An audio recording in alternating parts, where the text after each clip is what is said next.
तो चलिए अब शुरू करते हैं चेस्ट वर्कआउट।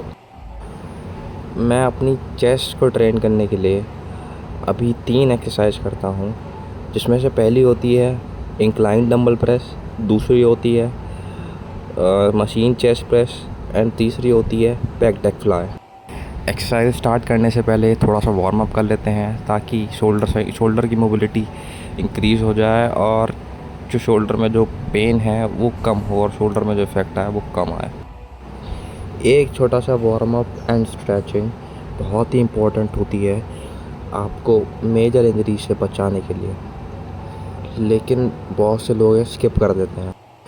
मैं आपको पर्सनली प्रेफर करूँगा कि आप कोई भी वर्कआउट करने से पहले, चाहे वो लेग हो, चाहे वो चेस्ट हो, शोल्डर हो, किसी भी वर्कआउट करने से पहले आप एक बार स्ट्रेचिंग और वार्म अप ज़रूर करें, ताकि आपकी जो इंजरी है उसका जो इंजरी के चांसेस है वो कम से कम हो, बहुत कम से कम, और आप सेफली ऐसे ही ग्रो करते रहें।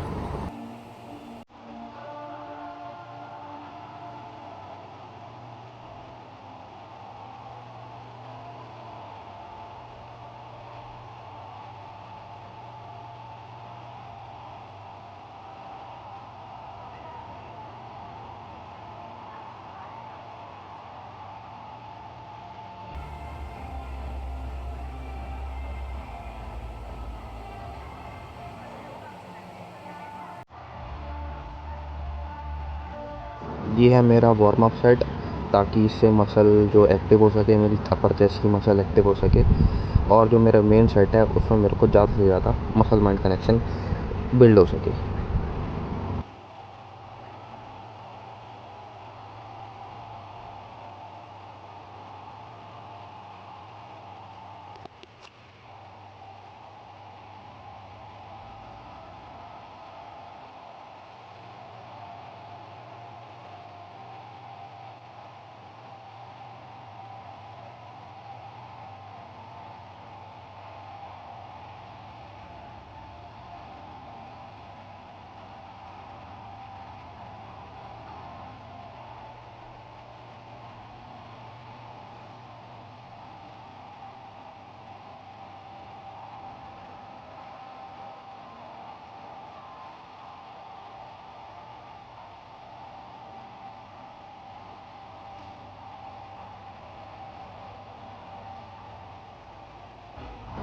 अब स्टार्ट करते हैं अपना पहला मेन सेट।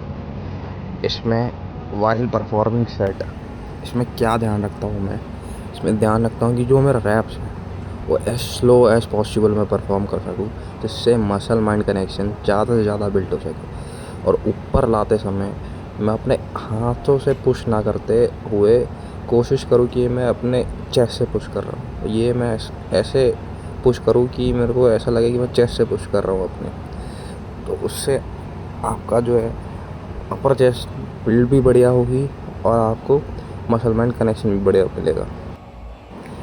मैं अपने सारे ही सेट टिल फेलियर तक परफॉर्म करता हूँ।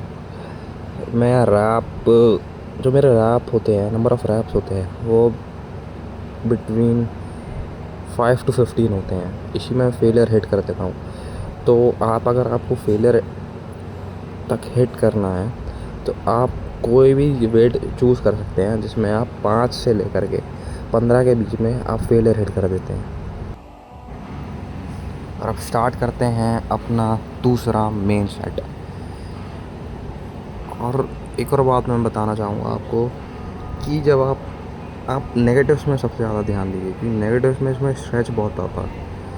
स्ट्रेच जितना ज़्यादा स्ट्रेच होगा उतना बढ़िया आपको कॉन्ट्रैक्शन भी मिलेगा, उतना ही ज़्यादा आपकी मसल बिल्ड होगी। और जब मैं किसी हैवी वेट से अपने रैप परफॉर्म कर रहा होता हूँ या कोई सेट परफॉर्म कर रहा होता हूँ और उसमें मैं जो नंबर ऑफ़ रैप्स आते हैं 5 से 8 के बीच में आते हैं, तो उसमें मैं क्या करता हूँ, उसमें मैं ड्रॉप सेट लगाता हूँ, ताकि जो मेरे जो मसल है उसमें जो एनर्जी है वो पूरी तरह यूटिलाइज़ हो सके और मेरे मसल को ज़्यादा से ज़्यादा स्टिमुलस मिल सके। ये रहा मेरा ड्रॉप सेट, जो कि मेरे सेकंड मेन सेट के बाद है। ये मैं इसलिए परफॉर्म कर रहा हूँ ताकि जो मेरी चेस्ट में थोड़ी बहुत एनर्जी रह गई है चेस्ट मसल में, वो यूटिलाइज़ हो सके और मेरी चेस्ट मसल को अच्छे और बढ़िया स्टिमुलस मिल सके। और मैं ड्रॉप सेट ये सारे ही सेट मैं टिल फेलियर तक परफॉर्म करता हूँ। और ये है मेरा तीसरा सेट या ट्रायल सेट इसलिए क्योंकि मेरे 30 kg से मेरे को ज़्यादा रैप नहीं मिलते हैं, 1 से 2 रैप मिलते हैं। और मैं अपने हर वर्कआउट में हर चेस्ट डे में कोशिश करता हूँ कि 1 या आधा रैप ज़्यादा निकाल सकूँ। और इस तरीके से आप अपनी स्ट्रेंथ को बढ़ा सकते हैं और अपने रैप्स बढ़ा सकते हैं बिट बाय बिट। अब कभी आपका जैसे अगले वीक आपका या अगले टर्न में आपका आधा रैप पड़ा, राइट, उसके अगले टर्न में एक और आधा रैप पड़ा। तो कुल मिलाकर के धीरे धीरे ये आपकी प्रोग्रेस होती है और आप ऐसे ही ग्रो करते हैं। अभी जो आपका ड्रीम वेट है या आप दूसरों को देखते हो कि वो इतने 40 kg के डंबल से मार रहे हैं, आप रैप परफॉर्म कर रहे हैं बहुत इजीली, और आप अभी 25 या 20 मिनट के हो, तो आपका एक टाइम आएगा अगर आप कंटिन्यूसली अपना वर्कआउट करते रहोगे तो आपका टाइम आएगा कि आप 40 kg से परफॉर्म कर रहे हो 15 से 20 रैप, जो कि आप इस टाइम 20 या 25 के डंबल से करते हो। आपको अगर आप कंटिन्यूसली रहोगे और टाइम के साथ साथ आपका वेट भी बढ़ता जाएगा, आपकी स्ट्रेंथ बढ़ती जाएगी और आपकी मसल भी बढ़ती जाएगी। आपको क्या करना है, सिर्फ आपको रहना है कंसिस्टेंट। अब स्टार्ट करते हैं अपनी दूसरी एक्सरसाइज जो कि होती है मिड चेस्ट के लिए।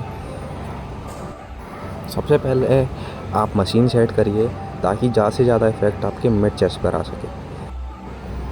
और देखिए मैं ये रैप कैसे परफॉर्म करता हूँ। ये बिल्कुल स्लो रैप मैं परफॉर्म करता हूँ इसेंट्रिक पार्ट में भी और कोसेंट्रिक पार्ट में भी।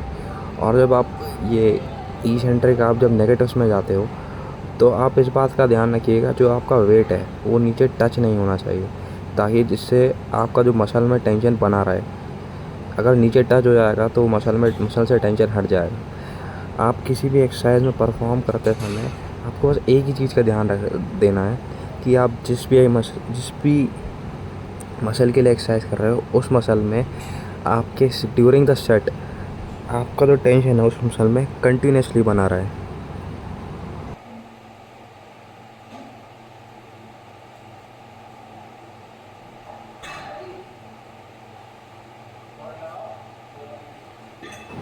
अब स्टार्ट करते हैं दूसरा सेट, और इसमें मैं ड्रॉप सेट मारने वाला हूँ क्योंकि मेरे को पता है कि जो मेरा दूसरे मेन सेट में उसमें ज़्यादा रैप नहीं आने वाले हैं, उसमें 5 से कम ही रैप आने वाले हैं या 5 रैप आने वाले हैं।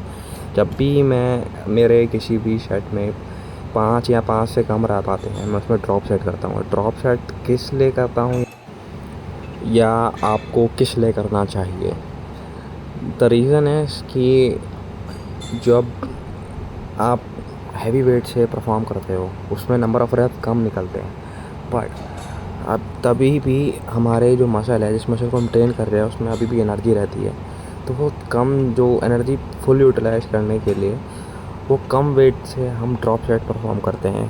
और जो दूसरा रीज़न मैं समझता हूँ कि अगर आप अकेले परफॉर्म कर रहे हो या अकेले एक्सरसाइज कर रहे हो, आपके साथ कोई फ्रेंड नहीं है, कोई सपोर्टर नहीं है, तो आप ये ड्रॉप सेट परफॉर्म कर सकते हो। क्योंकि अगर आपका कोई फ्रेंड है तो आपको जो आपका हैवी सेट है उसमें आपकी मदद कर सकता है और आप उसमें अपनी पूरी फुल स्ट्रेंथ इस्तेमाल कर सकते हो और आपकी मसल की सारी एनर्जी भी इस्तेमाल हो जाती है उस सेट में, जब आपका फ्रेंड या कोई सपोर्टर आपको सपोर्ट करता है आपके सेट में।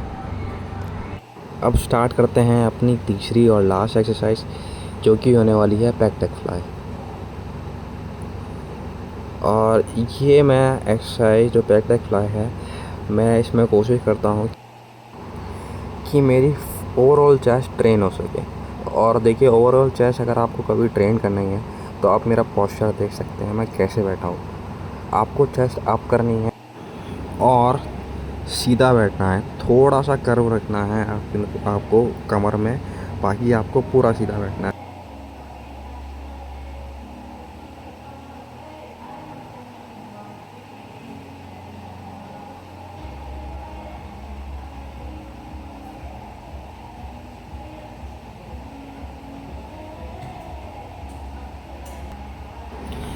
अब स्टार्ट करते हैं अपना दूसरा और लास्ट सेट अपनी चेस्ट वर्कआउट का।